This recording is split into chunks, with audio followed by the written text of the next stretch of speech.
All right. Welcome to another episode of the Thriving Immigrant Podcast. I'm grateful to God for the opportunity to host you again today. And I'm super pumped because I've got an amazing guest on the show. I can't wait to dive into this conversation with my guest. In Canada, Canada is a business-friendly country. And as at today, the last time I checked, I saw that of all the business of all the businesses that were set up in Canada, we only have about 18% that are set up by women. So when I see a woman going the extra mile and trying to set up a business and supporting small business owners, it gives me a lot of joy. And my guest today is Dr. Atinuke. Dr. Atinuke, popularly known as, I call her Yalaje One of Ontario. Her energy is something else. She's everywhere, and I think everybody knows her by her passion for entrepreneurship. She goes extra mile to educate her community. She provides grants opportunities to business owners, connecting small business owners to grant opportunities. She's a PhD holder. I'm going to let her do her introduction, but join me in welcoming Atinuke to the Thriving Immigrant Podcast.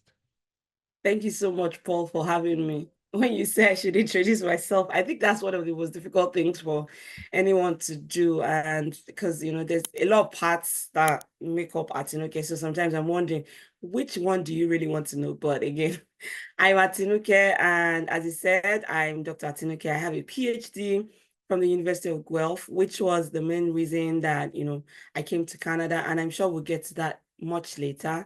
I'm a mother of two kids. I'm married. I love, love, love business. I think my philosophy of business started from when I was, much younger. I wouldn't say when I was 6 years old or something, like people will say I used to sing in the choir when I was young, but mine was a bit younger, and I would say more or less like the early days of my bachelor's. And I just felt that, there was something always drawing me to business, apart from the fact that my dad is a business owner, or yeah, my dad has always been a businessman. But so I've always felt like there was something, there was a greater calling and a greater passion for me, which was business, even though I've always been a scientist all my life. I have a Yeah. science PhD. And yeah, so I floated two businesses in Canada. I started with Weeks Canada, and that's where I, provide Black and Black women and other people of color with different hairstyle solutions to boost their self-esteem and just to generally make them feel good about themselves, either for fashion or, to cover hair loss. And then it was in that process I figured out that, I made so many mistakes, of course, because I was an immigrant, I was doing my PhD, and I started this business. And after I made my mistake or mistakes, and then new immigrants started to come in, I saw that people were, reinventing the wheel, making the same mistakes I had made. And so I started to talk to people out of passion of, just wading them off those mistakes that I had made.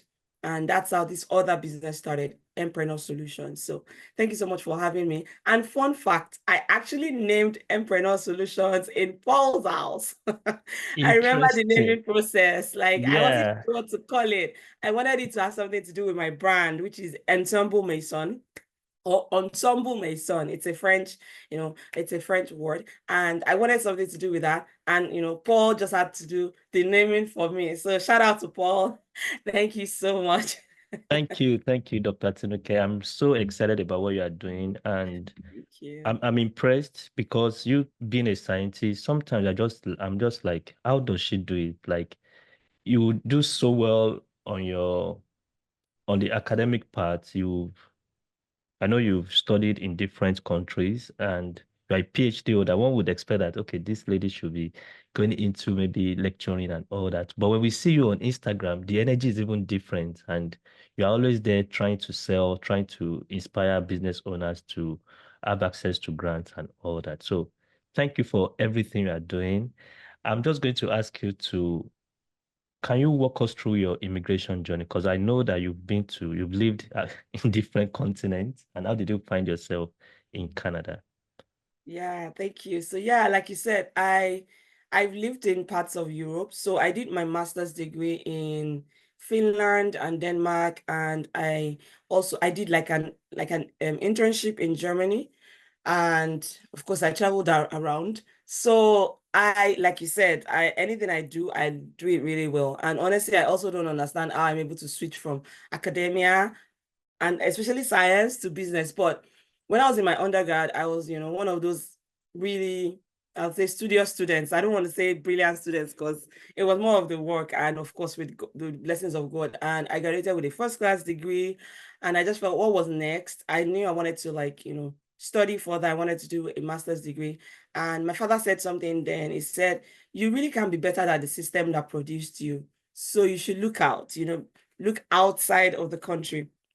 So that was when the journey, to finding scholarship started. And I started with Canada. I always loved Canada. I think because it's an English speaking country and because as I did, I think the population was lesser and I felt it was a saner place, than our neighbors. So I wanted to come to Canada and I started to apply. With all of my first class, you would think that the first application I made, I was going to get, an admission and a scholarship, but I didn't get it. And I kept on applying. I think I applied to Canada for almost a year and I gave up eventually, like, okay, maybe this is not really what, God has in plans for me.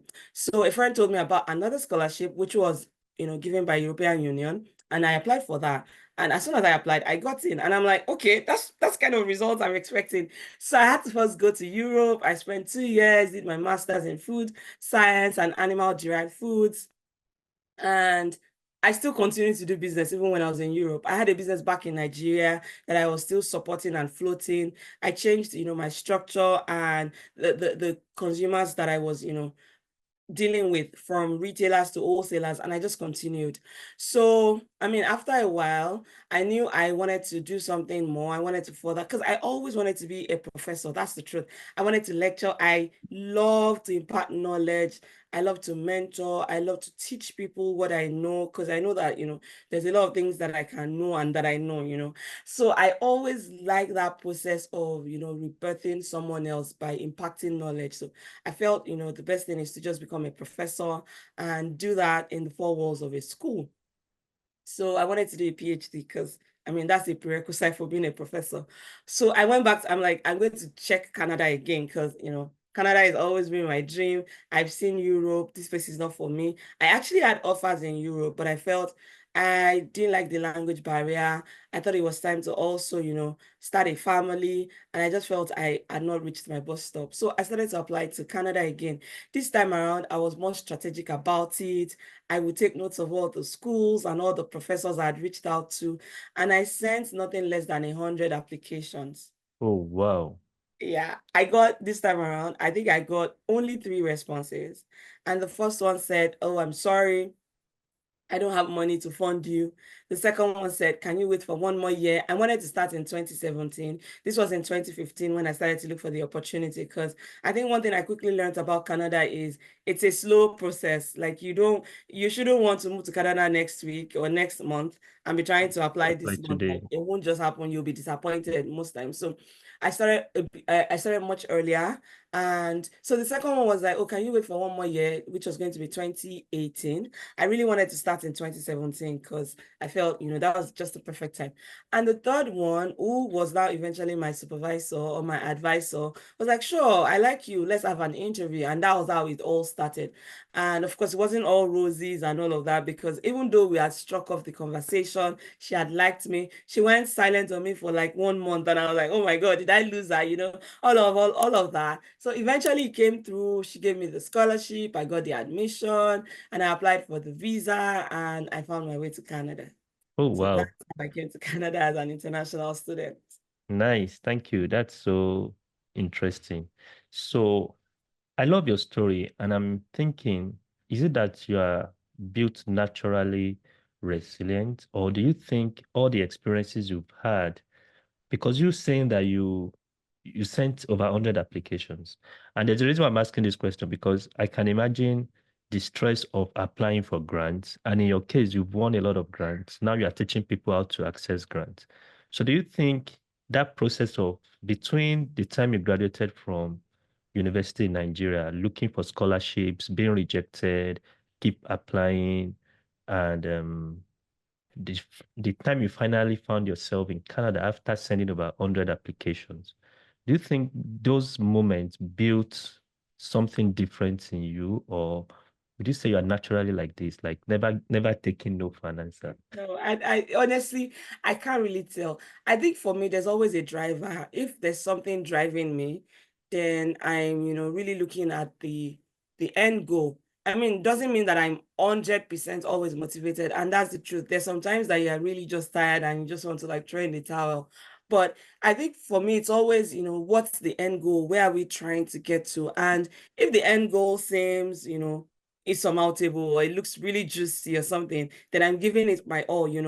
At that time, I just knew that, I was done with this country. I mean, shout out to Nigeria. I love Nigeria. I always want to come back. But I just felt, let's try something new.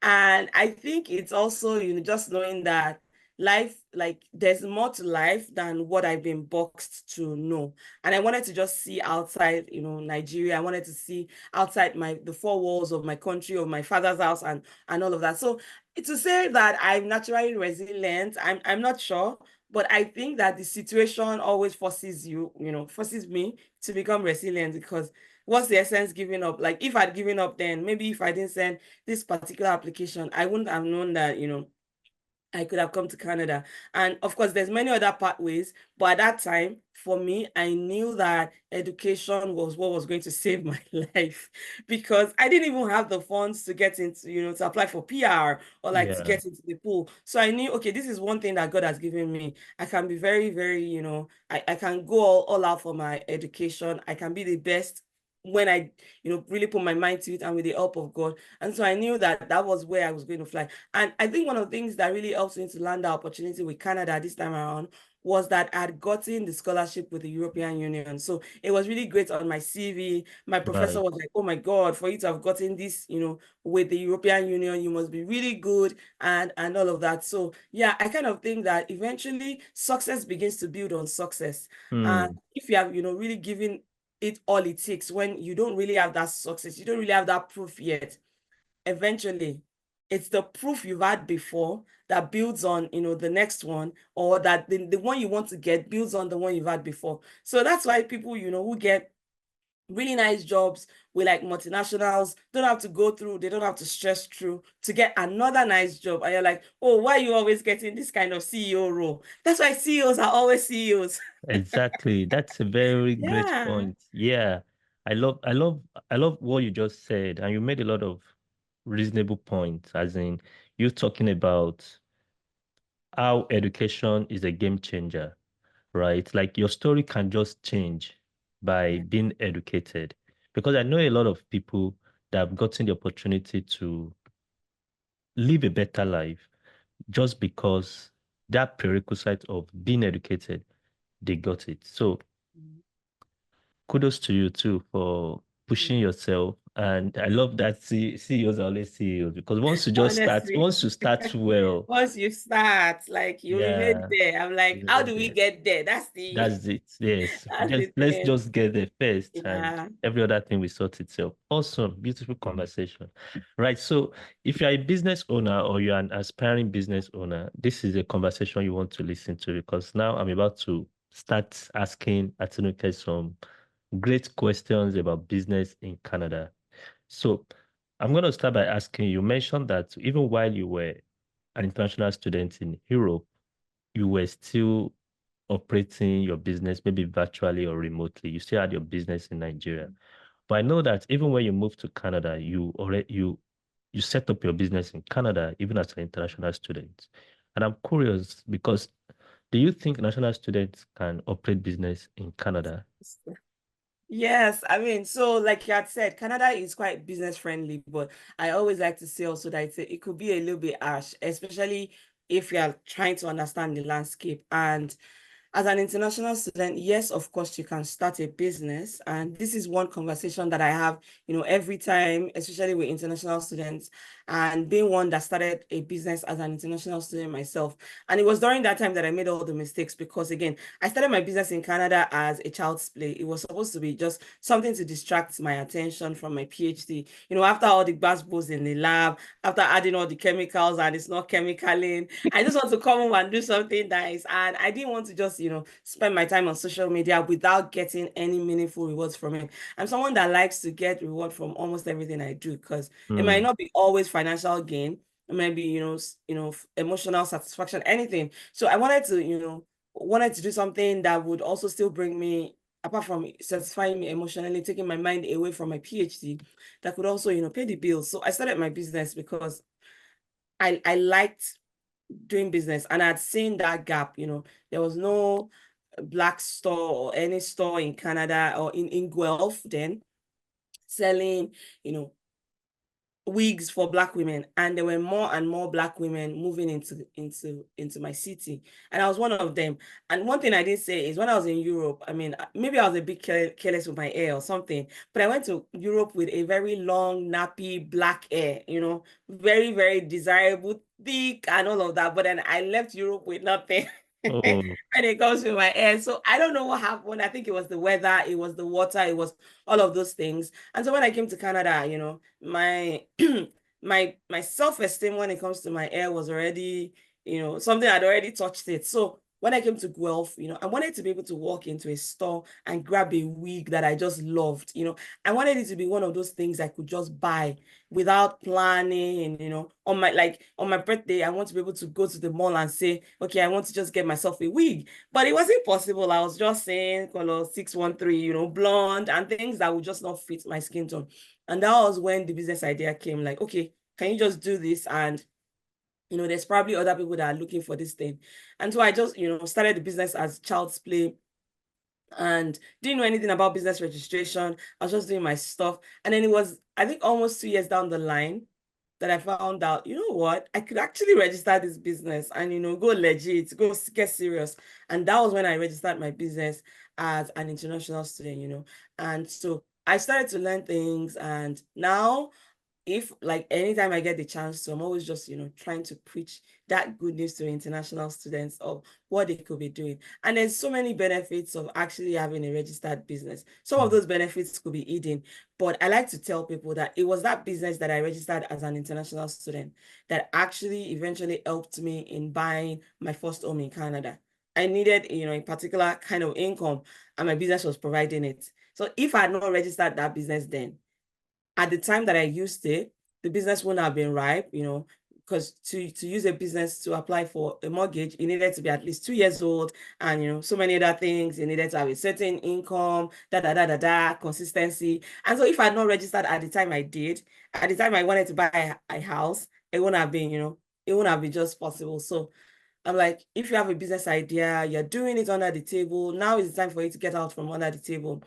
You're not really gaining much, by doing it under the table. There's so much more to gain by just being legit about it and, giving it all it takes. Wow, that's so powerful. Thank you for sharing that. Yeah, I know a lot of people are probably thinking they have their business under the table. And look at the story you just shared, talking about how you were able to navigate that home ownership process by just registering your business maybe like 2 years before. That's very remarkable. Awesome. So um you you're an author and you've written 2 books. You've written and published 2 books. So your most recent book or most recently published book is 50 50 easy and most grants Apply grants for small businesses in for small Canada. businesses in Canada. Yeah. So can you tell us a little bit about the book? Don't tell us everything in the book so that people can go and get it. But my question Okay. is, what inspired you to write the book? And you can also touch on how many grants have you actually gotten for your business? So let's start That from one is there. that one is classified information before before the O- men of the underworld come to my Okay, home. come, But then come, I'm kidding. okay, yeah, but I know you've gotten like multiple grants, Yeah. and can you just talk a little bit about what you have in that book and what people are likely to get by reading the book? Yeah, thank you. Thank you. Thank you. Thank you so much. So one thing I'm very passionate about in business world, especially in Canada, is, getting other people's money to run your business. Again, we know that, Canada honestly can be business friendly and can also be, there's two parts to it. Business friendly in the sense that there are opportunities. where I come from, you would do your business. I mean, maybe now there's been one or two opportunities to apply for grants to, scale businesses in Nigeria. But when I was back in Nigeria, you would just do your thing by yourself. Like everybody's trying to survive, that kind of a thing. But in Canada, I've soon found out, I think in 2020, that you can actually apply for grants, that there's some individuals, organizations, people, government, that what they just want to do is they want to help other businesses succeed, especially small businesses. Sometimes, especially Black businesses. Other times, especially women-owned businesses. People they have a soft spot for women. And so when I found that out, I started to, research more about it. I didn't know anyone in my immediate environment who had gotten a grant for their business. And remember, I said that I started my business as a child's play. I actually started with just $300.33. And I can't forget that figure, Wow. 333. That was what I started with. So you can imagine that my business didn't have a lot of cash flow, or no, didn't have a lot of startup Capital. capital, but my cash flow was doing fine. I'd, multiplied the money many times over, and I'd served, quite a considerable number of women. So I felt it was time to scale. I wanted to have a really functional website. I wanted to, do more things, introduce new lines, and I was looking for money. I'm like, I don't have the cash to do this. And so that was when I started to research about grants. So I won my first grant in 2020, but before I won it, it took me a lot more. There was no one around me that had won grants that I knew. There was nobody to talk to. The only thing I had was my experience applying for scholarships.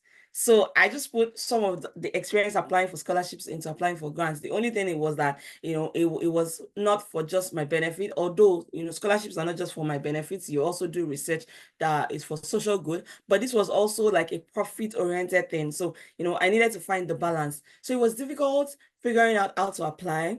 It was difficult finding someone to speak to. It was just a difficult terrain. And after after the first one, I did it again the second time, in 2021. I think in 2021, I won multiple. And then, and I continued. And it became like every year I was always winning a grant for my business. At least one or two or three. And so I felt that, many of the businesses I was talking to, many of the other immigrants were struggling with their business finance, because that's one big thing. There's a lot, that takes your money as a business owner in Canada. Is a lot. It's not just, buy and sell. And that's why a lot of people are under the table, they are running away from it. So I felt it was time to start helping other businesses to thrive. So one of the first things that I did was, I created this WhatsApp community in my region. I'm in the Kitchener-Waterloo region for Black-owned businesses. Because one thing was, finding someone to talk to share your challenges with, to learn about their successes and all of that. So I created a community where people could talk about things, could collaborate. Oh, I'm looking for a shipping company. Shipping, by the way, is one of the most difficult things in this Canada. It's so expensive. People would come together and ship items into Canada, outside of Canada, delivery between cities. And, that was like what I had envisioned. But then I realized that a lot of people were still playing small, a lot of people couldn't do what they really wanted to do because of cash. So I started to, talk to people about it. It wasn't just only about grants. And by the way, it's not only about grants I talk about. It's also about the business operation, the business structure. Sometimes we just set ourselves up, not to be able to scale, and you just need someone to be able to, point you in the right direction. So I talk about all these things. And so I realized that even though I was sending people opportunities to apply for, people were not applying.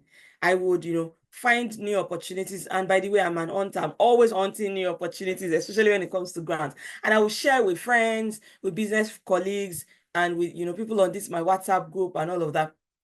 And people would not apply. Maybe after applying, I would go back to say, oh, so who applied? To be like, silence in the room, nobody applied. And I just kept wondering, why are people not applying? So I began to see that people didn't even have the confidence to apply. Me, I was, and I'm still like, I would ask, I would knock on any door. It's the onus is on you to tell me yes or no. And if you tell me no, I would still go on to ask you why. Like, you have to explain to me why. Even when I Why? apply for grants, I would ask, why didn't I get this grant? If you're able to give feedback, I'm happy to get feedback because it will help me in the next one. Right. So I just saw that people were not applying still, and they just didn't have that confidence. And I'm like, what's going on? So I started to, think of ways that I could actually be more helpful to them, not just giving them the opportunity, but also maybe hand holding. But I quickly realized I couldn't hold everybody's hands. So I thought maybe I should start putting my knowledge together in a book. Because like I'd mentioned, I couldn't find any information on specifically how to apply for grants in Canada or, for business grants and all of that. So I wrote my first book, which is like the precursor to this one. And that one I wrote, it's called, it's a grant mastery ebook. That's the short name. But it's like the 25 most frequently asked questions for business grants application. And I wrote it because I'd applied for grants for like 4 years in a row, and I always found some questions. They were always repeating. And for me, if I find a grant opportunity at 9 p.m. and it's closing at 11:59, I told myself I needed to put myself in the position that I could apply before 11:59. Right Bear away. in mind that I have kids, I have a job, I have this. So there's always things competing for my attention. So I quickly realized that if I developed a CV for applying for grant, I can Hmm. always just go back to this, my CV, tweak it under 15, 20 minutes and apply for a new one. So I did it a couple of times and it was making sense. I would be able to apply for grants in less than 30 minutes, less than 15 minutes, because I had all my answers prepared. It's still the same business, yeah? I had all my answers prepared. My motivation is still the same. My selling point is still the same, and I would apply. But I could only do that because I quickly realized that some of the questions were recurring. So I thought it was time to put together those questions in a book, because you can't Google and find the questions, because I had to first do Google research and do all of that. Are these questions there? Where are they? I couldn't find it. So I started putting together all the questions I had seen over 4 years. So I put it together in an ebook, and I didn't only put it together, I explained how you should answer the questions. And someone will Wow. say, how do you know how I should answer the question? It's because what in my process of finding business funding, free business funding, and as I always say, I started to, volunteer with boards that were actually giving grants. So I, Hmm. I currently volunteer with a board that gives grants at the Ontario level and at the City of Kitchener level. And from that side of an adjudicator, I knew what we were looking for in answers. I knew that, okay, this answer is not going to get this person the grant. I knew that, out of like 10 of us that would meet together and decide who gets the grants, I knew what people were looking out for, and some of those things were actually mutual. So I felt it was time to actually let people see how you should answer the question in order to get the grants. So in that ebook, I put the questions, I explained what the How? question is, and then I explained how you should answer the question, and then I now put sample responses. I mean, Hmm. I wouldn't like I even wrote it in the book. I wouldn't expect you to copy my sample responses, because a lot of people are going to buy this book, but it would help you to form your own responses, in that way. And I wrote a lot of other things about, grant application, the eligibility criteria, how you should really consider if you're eligible or not. Because some people I find out just don't apply for grants because they think they're not eligible. So Meanwhile, I, they are. yeah, but they are without, looking into it in other angles. They're just very myopic. So I wrote, many other things about how to determine your eligibility, how to, juxtapose things and think about it in a more holistic manner. And, all the things that people are looking for, the kind of organizations that will give grants. And I wrote that in that first ebook. I don't have a hard copy, but I should get an author's copy soon. I have this one because, it's just recently published. So I published that in February. And after publishing it, I'm like, okay, so now you know what to write to apply for grants, but where are the grants? And Hmm. that was the other problem. Like, where are the grants? So I'm like, okay, maybe it's time to also let people know where to find the grants. So I currently, like for Empreneur Solutions, which is my business consulting, I send newsletters once a month, posting about opportunities, grant opportunities that are available so that people can, apply and all of that. But I soon realized that not everyone was, able to read the email at the time I was sending them. And by the time they were ready to apply, the opportunity had closed. So I felt it was time to put together all the opportunities that I know I've seen over time and that are recurring.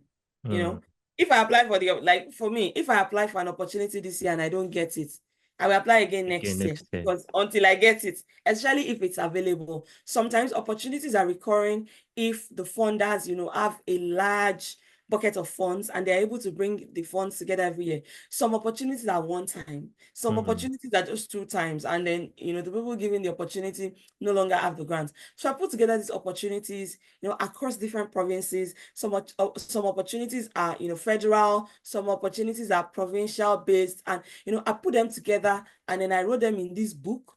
I put the links to the opportunity. I put, a brief description about the opportunity, about the organization giving the grants. I put some of the eligibility criteria, is this going to be part of a training? Do you have to be Black to apply for this? Is it for women-owned businesses? And, all of those information that if you're a very busy person, you just want to quickly see it and move on, Wow. and you have the time to go through. So I put it together in this book, and of course I put a lot of background on how to continue to be able to find this kind of opportunities. It's really loaded. Like if I had like the whole day to talk about this book, I'll just continue going on and on and on and on. And for me, I always want to fill gaps. I always want to provide the opportunity that I wish I had to other people. And Hmm. that's why these two books are very dear to my heart, because if I had, the opportunity to see the kind of questions I should anticipate for in grants, I would have been getting grants much earlier. And if I had a book that put together all the available opportunities for small businesses like myself in Canada, I would have won more. And my emphasis on in Canada is really important because if you go online and you're looking for business grant opportunities, you would find, like, if you find 10 results, 8 of them are from our neighbors, the US. Hmm. I don't know what's going on. I don't know if it's their SEO that is strong or they just generally have more opportunities. And you would find 2 in Canada, one Canada. of which is not for small businesses. It's for maybe medium-sized enterprises. And Right. honestly, a small business that is netting maybe 10,000 a year cannot just apply. So I had spent over, like, I had to sit down and count, how much time I've spent hunting grants. And I think in the last 4 years, I spent over 180 hours searching for grants. Because Wow. me, I was searching for grants every week. Like anytime, if it comes to my phone, like my favorites, It's they are grant. always searching for grants. And so I feel like any business owner that wants to be productive with their time, should really take advantage of this book, because I've done the work, I've done the legwork so that you don't waste the time. Same with my other ebook. I've done the legwork, I've done the research, I've gone through the process. I've been an adjudicator. I'm still an adjudicator. I've been a I've applied for grants, I've won grants, and I put together all of that knowledge, all of that information for you so that you don't waste time. It's just a matter of, like, if this was available when I was applying for grants, I would have gone so far. Just Yeah. grab this book and Bob will be my uncle. Wow. Thank you, Dr. Atinuke. I really love your intentionality, like how you've positioned yourself, all the research and the effort you've put into these two pieces of like, okay, like, they are books, but they are just powerful books. So if you are a business owner or an aspiring business owner and you don't want to start from scratch, because to be honest, there are different factors that can determine your growth in your business. But one key factor is finance. You need money. And if you are starting your business from scratch, you won't have all the money because the revenue you are getting may not even take you anywhere. So getting $1,000 grant, even $500 grant, $2,000 grant, will go a long way for you in a country like Canada. I Money know that it, you didn't work for. money that you didn't work for. How I many hours will you work for before you get one get thousand thousand dollars? dollars. Like, let's be serious. Exactly. So Yeah. as somebody has put together all the resources you need to just apply and get your grant. Like you don't need to make any mistakes anymore. She has made all the mistakes for you. Thank you for making all the mistakes and thank you for coming up with this To talk book. about it. Because one thing I find out is people make mistakes but don't talk about it. They shy away from it. My very first grant, I almost lost it because I didn't have a business bank account. And that's one mistake I can never forget. They Mm. just told me, we can't pay it into your personal account. You have to have a business account. And if you don't provide it in the next 3 days, we're going to give the next runner up or Oh, more. wow. I ran, and that's why when I talk about these things, I'm like, guys, you need to register your business. When you register, you need to have a business account. And there are business accounts that, charge as low as $6. You need to have, like, it needs to show to the world that you're serious Serious about this about your thing. business. And one thing that I also like to talk about is immigrants. There's a lot of fear in the room. Like, we're usually scared about things. We're not wanting to shoot our shots. A lot of people are doing really fantastic things, but they are doing it with their money from their 9 to 5. And it can't really take you anywhere. You need to be using, like, you either have angel investors or you're either a grant hunter. You need to be using other people's money to, do your business and reach the audience that you need to reach. Absolutely. Of course, you need money. Money is a tool, and if you really want to scale your business, I would say the more money you have, the easier for you. Like maybe in your own case now, when you started your wigs business and you started selling, maybe there was a need to start selling outside your province and all that. There was a need for money for you to scale it. And now maybe you are thinking of selling it across borders. I don't know. But I think you even sell to Nigeria and US, right? Well, yeah, I sell to the US. I actually sell to Europe. And yeah, but honestly, as a business owner, my main focus is Canada because Right Canada is now. big enough. But then within Canada, I sell to all provinces, Yukon, Northwest Territories, everywhere. Wow. Okay, awesome. Right. So if I'm gonna ask like two questions before we wrap this conversation.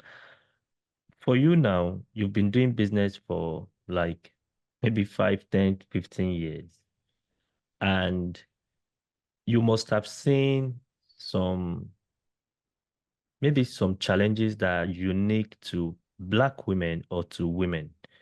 Because when I saw the stats that only 18% of businesses are owned by women in Canada, I was like, oh, wow, there's still a lot of work to be done by women.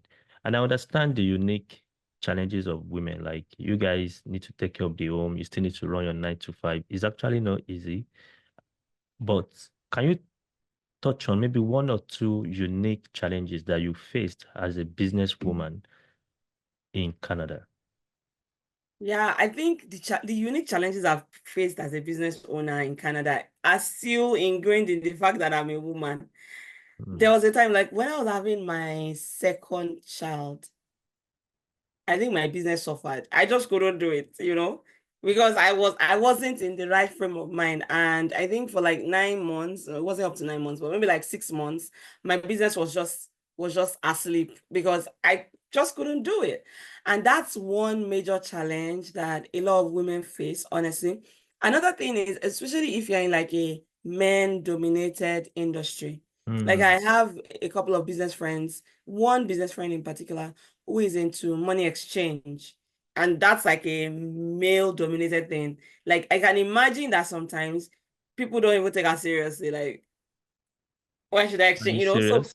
sometimes that could be. But I think one thing that Canada strives to do every time is, to ensure balance. And I think, yeah, it's easier for women to do what a man can do.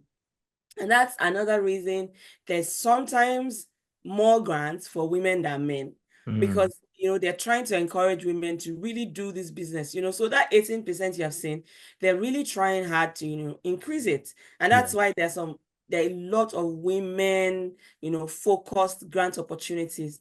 And like, not to say that there's a disadvantage to men, but like, if you're a man and you want to like really enjoy these benefits, you need to have a woman on your board of directors. That's one thing I Mm. just say, like, just go have a woman. Let her have like 51% because Be diverse. because that, yeah, let her, like, if she's your wife, if she's your girlfriend, anything.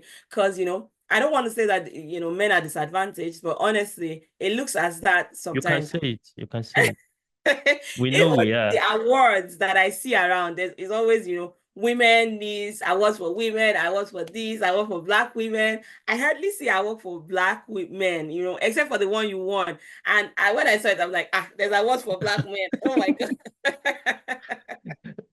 So Yeah. yeah, so I think the society that we live in has quickly recognized that, the disadvantages that women face, is ingrained to the fact that they're women. The fact that they're primary caregivers is just a disadvantage that Yeah. you really cannot shrug off. Like, I can't do much if my kids are not feeling well. I can't be there for myself. But one thing that I've helped myself to do is to ensure that I'm not running my business alone.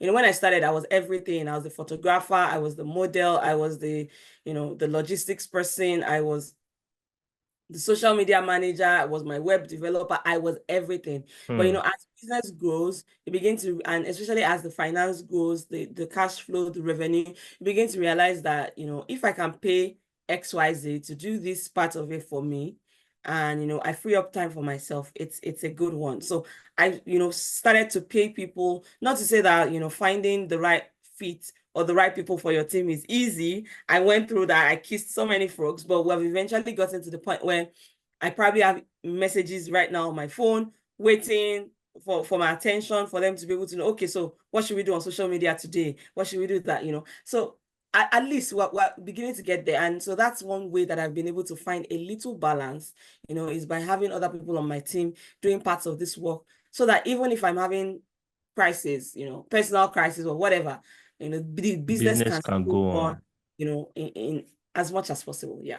Yeah, makes sense. Makes sense. Thank you for sharing that one because really it's a tough one for small business owners because, like I said, you are self-employed, and being self-employed is even more risky than a 9 to 5 because the day you're unable to work, you're unable to make money. Nine to No five, work, no pay. no work, no pay. 9 to 5 is still a comfortable place to stay. Like you are sure you get maybe some vacation. You can wake up and not feel good and call in sick and you still get Yeah. paid. But Yeah. but as a business owner, if you wake up and call in sick, your pocket too will call in sick. So you really need to look for a way where your Yeah. business can run And I think without that's one of suffering the that. reasons that a lot of immigrants, hold on dearly to that 9 to 5. Not Mm, like I'm not one of them. I still hold on dearly to my 9 to 5. I keep telling myself, like, until this business can pay what my 9 to 5 is paying me, yeah, then we leave. So, just to quickly say that it's okay to have a 9 to 5, but I think that it's also wisdom to float a business and ensure that it's running, because at the end of the day, no one can really pay you more than your, like, no one job can pay you more than you're earning. Like, you just need to keep mm, looking for that next job that will pay you a little bit more. But with a business, you can decide to increase your income by yourself whenever yeah, you feel like. You just know that you need to do maybe make more sales, make more calls.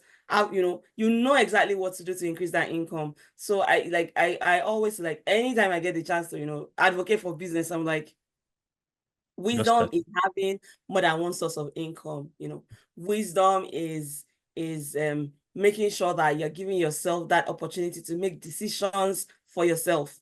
Like, we won't always, like, we would all retire, we would all retire ultimately, but what do you want your retirement to be like? Do you want to have built like an empire for yourself, or do you just want to take that retirement benefit, and Mm. Wow, that's so powerful. Okay, thank you. Nice conversation. Now, I know that for applying for grants, to be honest, even when you give people all the expo, like you just compiled expos now into books, there's still this hesitation of writing all these applications and sending it out. Do you provide one-on-one mentorship? Can people reach out to you for, you know what? Dr. Atinuke, I know there are grants, but please let's work together. Do you provide such services? yeah, so that's one thing that I do, under Entrepreneur Solutions. I have two grant related services. And the first is grant strategy session. Because I believe, for me, everything is methodical. Like, Right. I can repeat things. Like, I do things in a way that I should be able to repeat it. And so I don't want a one-off grant winning. I want to be able to continue to win grants. So the first thing that I always tell businesses to do is, understand where your business is at. Go through a grant strategy session. Are you really ready? What do you need to do to put your business in a position that it's ready to win grants? Not a one-time win, but a continuous win. So in that 45-minute session, in my grant strategy session, we just talk about, how to position your business and how to also have that mindset and be ready. Because grants is more or less like I'm going to ask people for the money that I didn't work for, and they have to give it to me. I'm going to put my hand in their pocket. With a job, you actually went to school, you have a degree, so you're providing a value they are paying for. With grants, I mean, you're providing a value, but you're not necessarily providing it for the organization Yeah. that's giving you grants. For instance, MasterCard, I'm not selling wigs to MasterCard, or I'm not selling wigs to Facebook, and I've gotten grants from them, things like that. So you want to position your business in such a way that anybody that sees it right off the bat knows that you're grant worthy and you're grant ready.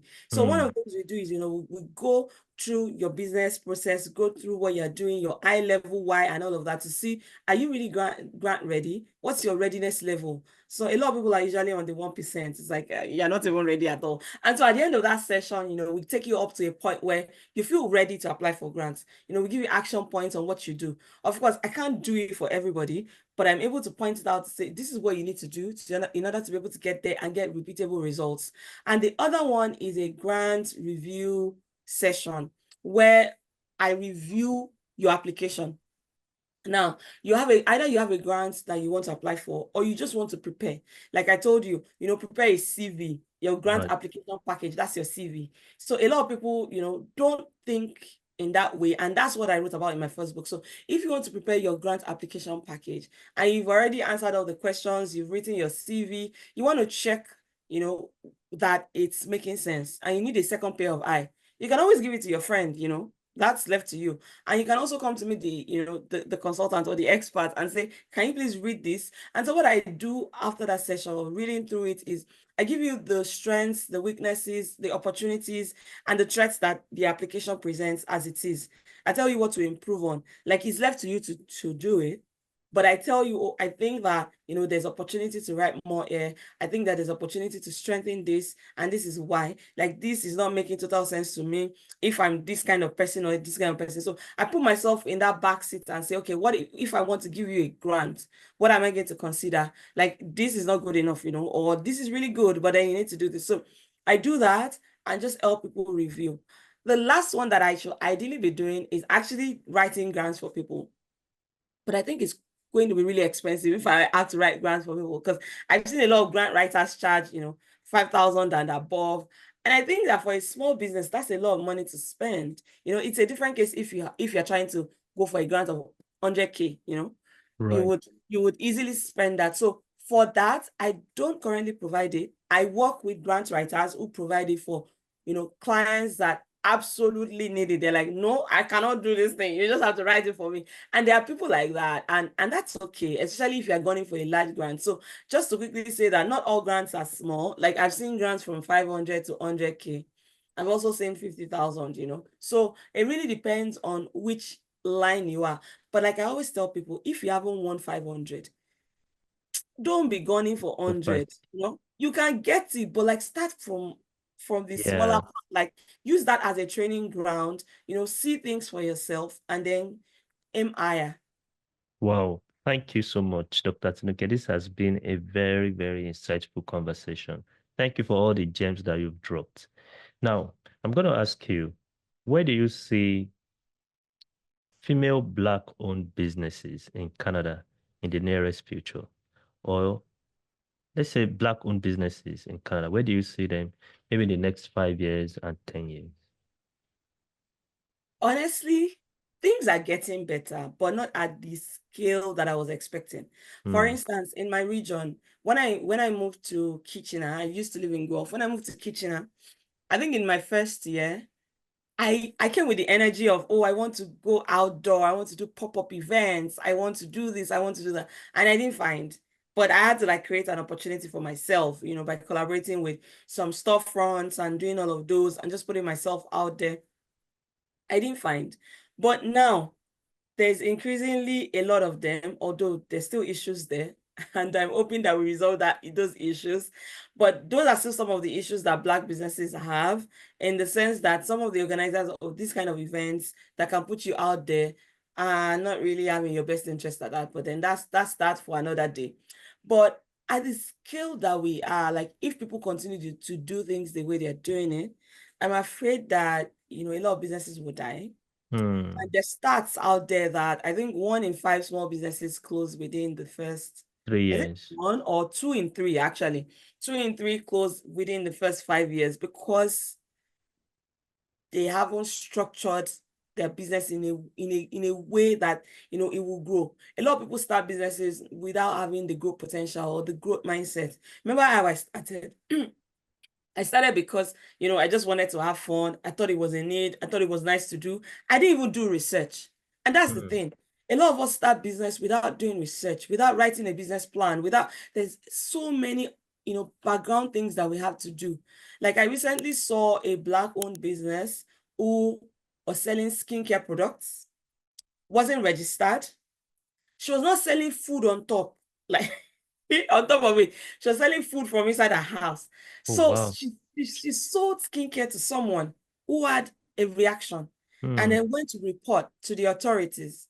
And then they came to inspect And they her found her location, cooking. only to find out that she was selling from her home. She was also cooking commercially, and she wasn't registered for any of those businesses. Oh, wow. And this is not an isolated case. This is very, very common. So if we continue at this scale, I'm afraid that there'll be a lot of clampdowns, there'll be a lot Mm. of closures, there'll be a lot of, and the other thing is we don't like to search for knowledge. Like a lot of times people don't have the time. If you don't have the time to do it, then you need to be able to pay someone else for their time to do it. A lot of times, small businesses, especially Black owned, don't want to do that. You want everything on a platter of gold. Like I've paid for a training that I didn't attend before.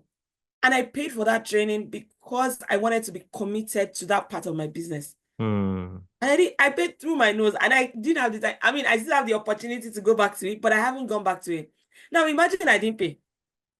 I paid for it. Every time I remember, I'm like, oh my God, I paid. I had to find time to do this. I know I will eventually do it. I've just not been able to find the time. But imagine you don't even pay for something. And honestly, that was one of the reasons that Entrepreneur Solutions became monetized. Mm. I was happy to do it for free. I was happy to talk to people for free, but people would stand me up. You'd book me on a Saturday. I'd, leave my kids, leave my family, come and spend time, wait for you, and you You won't don't show up. show up. So a lot of Black businesses, we need to change our mindset. We Mm. need to be more intentional. I think I had a master class earlier in the year, and it was a goal setting class. You were one of our speakers. Just come Right. and set goals for your business. I think over 50 people were registered, but at that event, we had not up to 20 people in attendance. That was very discouraging for me. I'm like, why would I, spend time, bring really powerful speakers, spend time creating a worksheet for you to be able to set goals for your own business, and you're not here? I mean, I understand that things happen, but people can also send in regrets. And these are the mindsets that we need to change.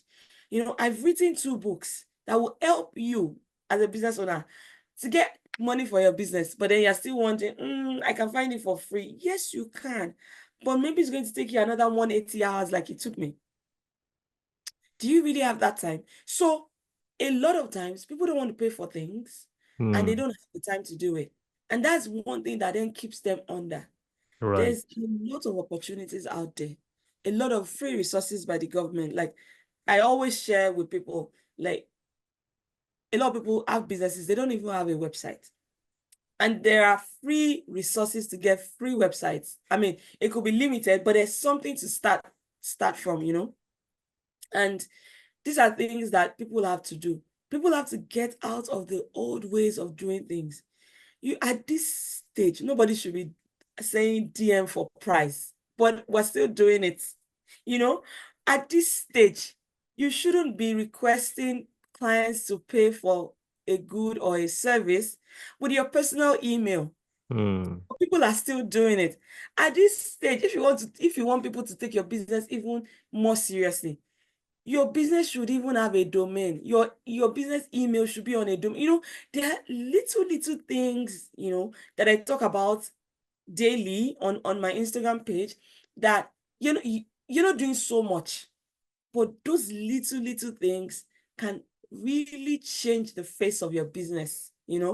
And so many other things. So I'm really hoping and wishing. I'm not a prophet of doom or a prophetess of doom, I'm really hoping and wishing that we take on the challenge to improve our outlook, for things. Like if I don't have the time to do this, I should ideally be willing and happy to pay for it. Like sometimes people come to me to ask for resources. I have tried so many resources, so many tools that I've paid for, and I found out that this does not work. Hmm. And I know why. And you are starting, you're looking for tools to use. And you want me to just tell you all that. Like it takes me time to even be able to tell you everything. Right. And that's one ebook that I'm writing now. And I think the ebook is going to be free. I just want to say, guys, get a website. But these are the pros and cons of WordPress, of see Hmm. of Shopify, of Wix, of because I have used like 3 or 4 of them. Then And I've run away from this, gone to that, So people have to be willing to, to pay for resources and to also read. I can feel your There's so passion. many resources. People don't want to read. I do trust me, I don't have the time. In fact, for my ebooks, I'm really considering should we make it an audio version that you can listen to as you drive. But imagine Hmm. as you're driving, okay, so the grant is at www.tcu.gov. How will you even type that into your browser while you're driving? Something like that. So sometimes some things that are possible, but they are not the best. You probably still need, a physical copy. You need to still have it written and all that. So I just want to encourage people, like, I see us going places because we have a lot of potential. There's a lot of new ideas that we bring into Canada. We come from different countries. There's over 200 countries represented in Canada, and there's different ways of doing things. There's different cultures we bring into Canada. And this also Absolutely. shines through in the business ideas we have, in the businesses we do, in the ways we are, we approach business solutions and all of that. And I'm hoping that we, put in ourselves a little bit more to actually improve the outlook of these businesses that we have. Because only by that can we really go far. I Hmm. want more businesses win. I want to see more immigrant businesses win. I want to see more immigrant businesses scale. I want to see more immigrant businesses get the right funding, get the right recognition, get the right clientele that they need. Because honestly, doing business is not easy and it can really frustrate you. I but know. but then we also have to give it a little bit more than the barest minimum. Beautiful. That's a good place to end it. We need to give it a little bit more than the barest minimum. All right. Thank you so much, Dr. Atinuke. You really said a whole lot today. You've given us all the gems, and I'm sure someone is fired up, ready to launch his or her business. However, when you're trying to launch your business, if you've not started at all, I would recommend that you book a session with any mentor close to you. You find a mentor. If you don't have anyone, you can talk to Dr. Atinuke. You can connect with her on Instagram. You can connect with her on, I don't know if she's so strong on TikTok or Well, not with this business. I mean, not I'm with on this I'm on business. Instagram. I have a website. So my Okay. Instagram is at Empreneur Solutions.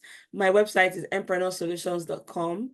I have an email address. It's contact@empreneursolutions.com. I'm hoping that you would write this somewhere so that people would Yeah, see it. I would. And yeah, I have a business line that you can call. I think that will also be made available. And yeah, I mean, and I offer free sessions. Like I offer a 15 minutes free discovery call where, we get to talk. I get to know a little bit more about your business and see if I can really help. Because although, I mean, I'm able to help almost any kind of business, but again, we have to like really put it in perspective because if you come with a business that sells firearms, I may not be able to help. Or a business that provides escort services. I might not be able to help, but like, like, yeah. Yeah. Okay. Thank you so much for joining us today on the Thriving Immigrant podcast. On this note, I would like to say thank you everyone for tuning in. See you again. Have a wonderful time.